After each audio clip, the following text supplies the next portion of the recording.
Hi dear all, my name is Gunel and I'm PhD candidate at Edinburgh University, also founder Azerbaijani Women in Science. Today we will talk with Afsana from Fulbright Education and we will discuss like education in UK system, scholarships and how to apply, how to get enrolled to UK education system. Hi Afsana. Hi, Gunel. How are you? Good, and you? I'm fine, thank you. Thanks for your time, Afsana, and for all information that you are going to give us. But the first, my question will be give a short information about yourself, and then we will continue. Okay, hi. Right, first of all, Gunel, thank you so much for giving your time. Time is very valuable, so I really appreciate this. Yeah, my name's Afsana, and I'm a teacher in a college in the UK. So I'm a science lecturer at a college down the road. I'm based in Leicester, which is in the United Kingdom, right in the middle of the country.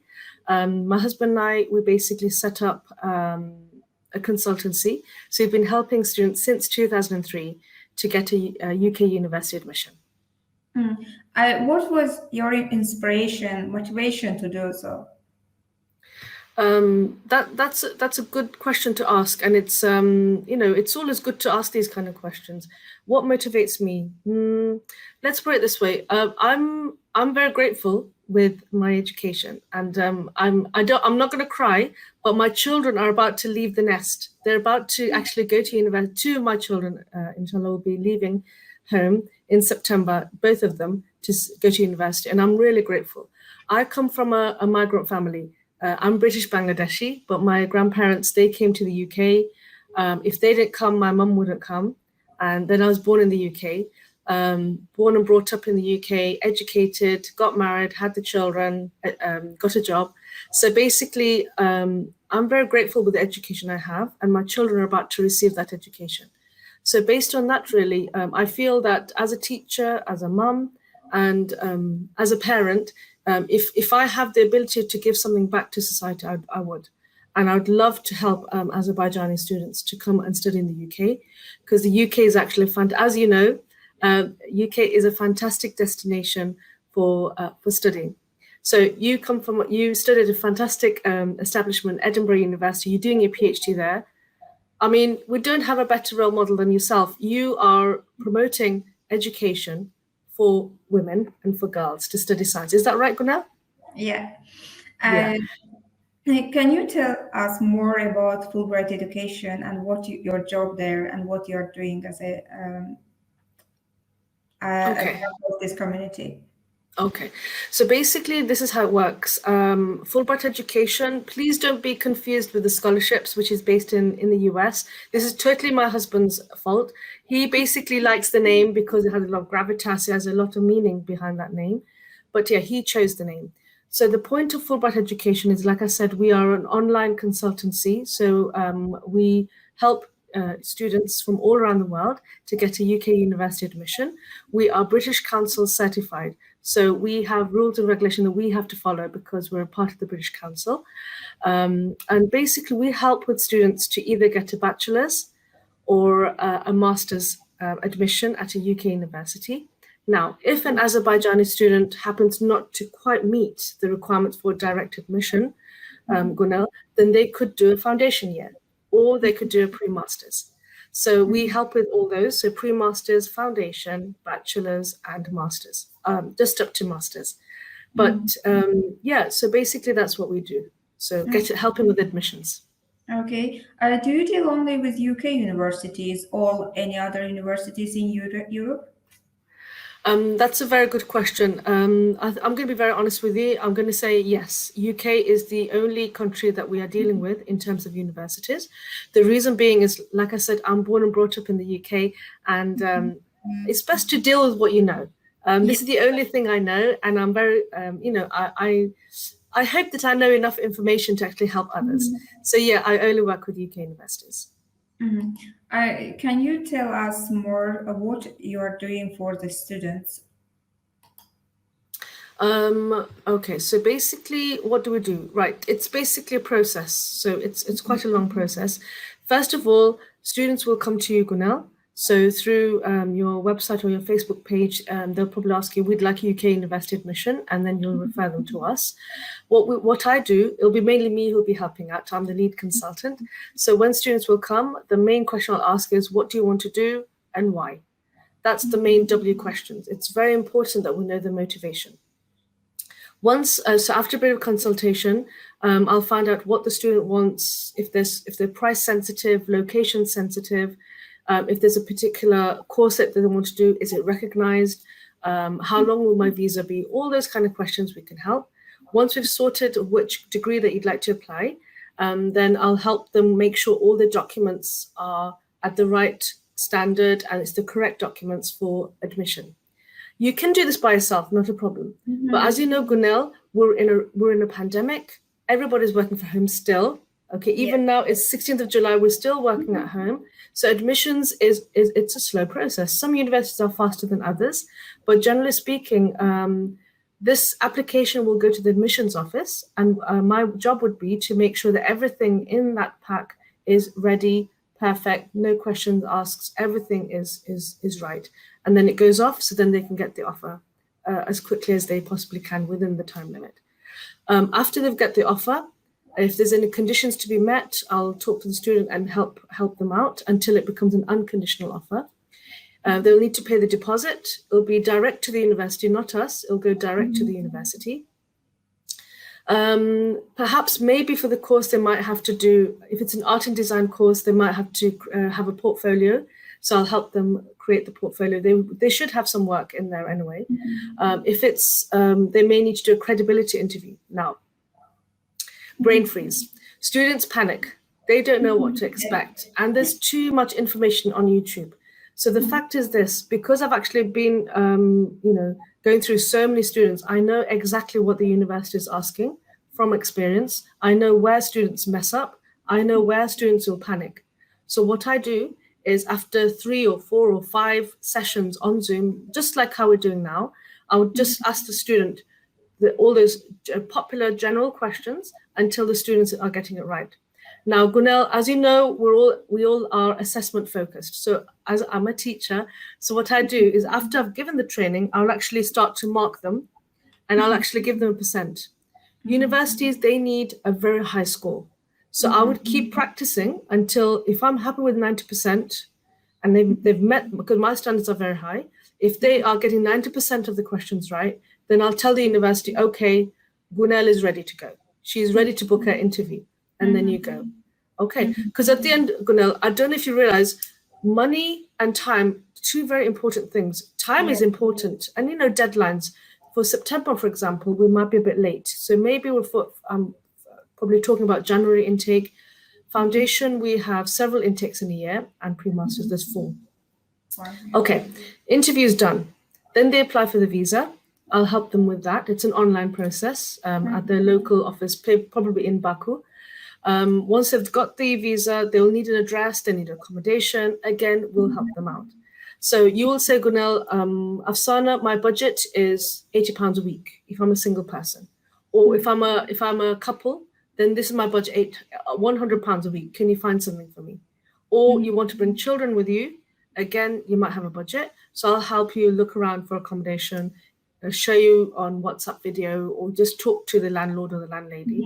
Just make sure everything is clean, the food is halal, for example, or there's no pets, or if you don't want smokers, if you're asthmatic, just small things like that. I'll make sure that it's up to your standard.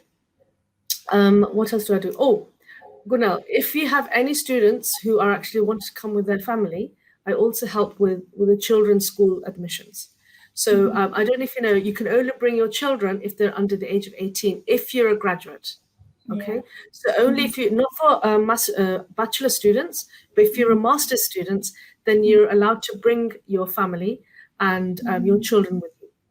So as young as 3 years old, if you have a baby who's 2.5 to 3 years old, you are entitled to 15 hours free nursery education, British standard, all the way up to 18-year-olds. So I'll be able to help with the school and the college. Now, Gunel, question for you. Do you know how many hours a week a student can work while they're studying? Do you know? You should know this. Yeah, I do. 20 hours. That's right. It's actually stamped in your passport. Yeah, So the yeah. student in question, so the Azerbaijani student in question who's studying, they're only allowed to work 20 hours a week. Let me tell you a story. I had a Nigerian student coming the other day. Yeah. He said, Afsana, I want to bring my wife. I need a job. Okay. So, and that was pandemic. This is in March, and it was pretty bad then. We didn't have vaccinations happening that often. And he goes, Afsana, madam, I need a job. I just want to get a job. I want to bring my wife as well. And now I realize how UK is. Please help. And he was just about to fly. And I thought, oh my goodness, okay. So I told him one thing. I just told him one thing. Make sure you have a CV, which is UK standard CV. Just put it in your memory stick or leave it on your email and bring it with you. And he did. And you won't believe this. I'm not saying that as soon as you land, you'll get a job. I'm not saying that, but it's best to be prepared because we're here, we know. The economy is slowly getting better. So you should be asking what happened to that student. So basically what happened was that as soon as he arrived, I gave him a few websites for agencies in Leicester, because I live in Leicester. He just uploaded his CV. You won't believe this, Gunel. Within 24 hours, he got an interview. This is in March. But is Azerbaijan a red-listed country? Do you know? Registered for what? Sorry? Or for quarantining. So let me see. Is Azerbaijan? Not at all, I think. Not at the moment. It's not red-listed. Yeah, because there is some limitations, but limitations. not as we had last year. Okay, good. So that you guys are very lucky. That's good. I hope that's good. I hope it stays that way. So basically, some red-listed countries or some amber-listed countries, you have to quarantine anyone for 10 days. So he got an interview, but unfortunately, he couldn't leave his house for 10 days. So he was sitting duck for 10 days. As soon as the 10 days were up, and after he's done his 2 tests, he was out of the door. He got the job, and now he's working. So he does his 20 hours a week, and how he does it, let me explain. You're only allowed 20, right? So on day 1, he would do, he's told me this. He said he'd do it over 3 days. So 7 hours on the first day, 7 hours on the second day. So how many is that? 14. And 7 hours on the third day, if his timetable is like that. So he can manage to do that. Or 8 hours, 7 hours. So as long as it adds up to 21, that's fine. This depends, like when you're contracting with the workplace. With the workplace. From my example, like for example, I was during my study period, I was working as well at university, and it was divided by 3 days as well. But it was like just Tuesday, Wednesday, and Thursday. So, but it was good. And also there is a thing. So if you are taking your family as well, so I think, as far as I know, your wife or husband able to work actually 40 full time. Full time, yes, unlimited. So which is good. So basically, while the student is studying and they can do the 20 hours a week, not a problem. Their husband or their wife, they can actually work full time. So that's sorted. And the student, they can work full time as well when class is finished. So during the holidays. So that will be Christmas, Easter, summer holidays. You know, Gunel, summer holidays are very long. So if you miss home, go home, come back, or over the summer you can get a summer job. So there's lots of facilities even for the spouse. So so back to my point, what do I do? So so whatever they ask, they say, Afsana, I need help. I mean, let's put it this way. The way that I work is, you are my guest. You have come to my city, and you've come through Fulbright education. I would look after you as a guest, and whatever you need, inshallah, if I can, if it's within my capacity, I will help. So, for example, that student, he said, Afsana, I need a job. I got that. I've got 2 families who are coming with their children. So they said, Afsana, we need schools as soon as they land. We don't want them to miss any lessons. So I said, okay. So I've already started research into which colleges to go to, everything with consultation. You know, they make their final decision because they're the parents.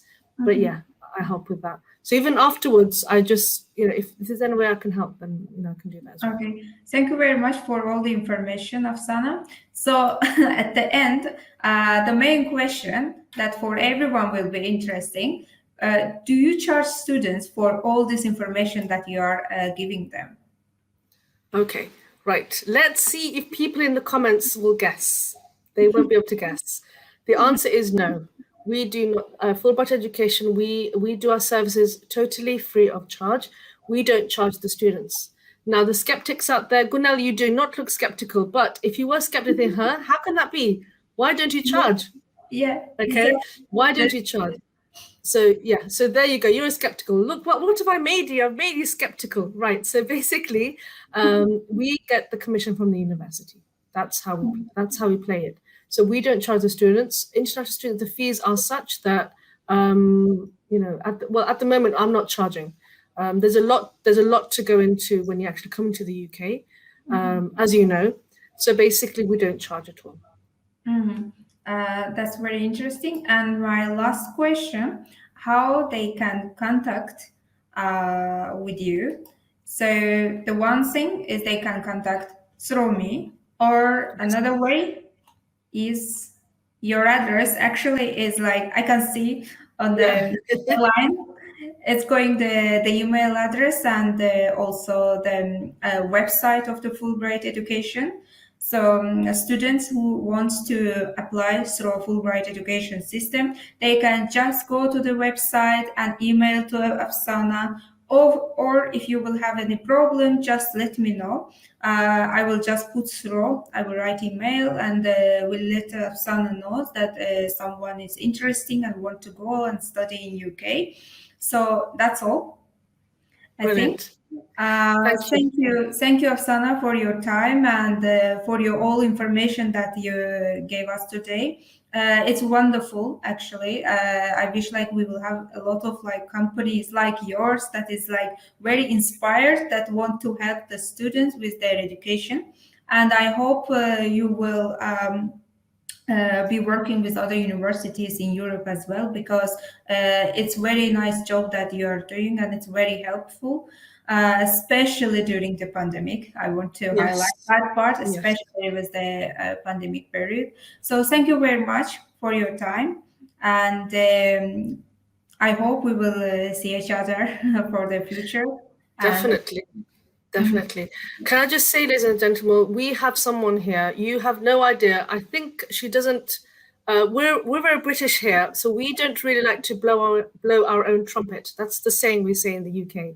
But I just want to say that it's actually been an absolute pleasure knowing Gunel. Gunel is a PhD student, and she's actively promoting education for women. And I totally support Gunel, especially women in science. We do not have enough female scientists. Gunel, I don't know if you know, but in my college, every year we have physics A-level classes. Probably 10% are girls.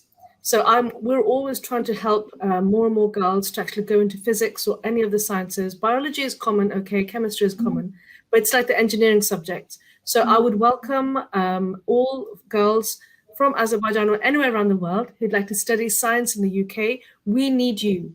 We need engineers. We need scientists. Who helped the pandemic? It wasn't the army. It wasn't the Navy. It was the scientists. It was the computer analysts. It was the logistics company. It was the businessmen and women. It was everybody else. So you can do this. Come to the UK. It's a knowledge economy. Come to the UK right now is the best time. The UK government are welcoming more and more international students to study. You can stay in the country after your bachelor's or after your master's. If it's after bachelor's or master's, you can stay in the UK. You can do any level skilled job, or you can set up a business if you want. If you're a doctorate like Gunel, you can stay for a further 3 years after your doctorate. But yeah, this is a very good time to come to the UK if you so wish, and we're more than happy to accept your queries. And please contact Gunel. She is the lady you should contact.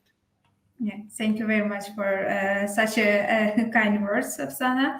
And I hope a lot of girls, not only girls, we are like offering for everyone, but especially we are like motivating girls to apply as well. Brilliant. Okay, thank you. Bye. Bye.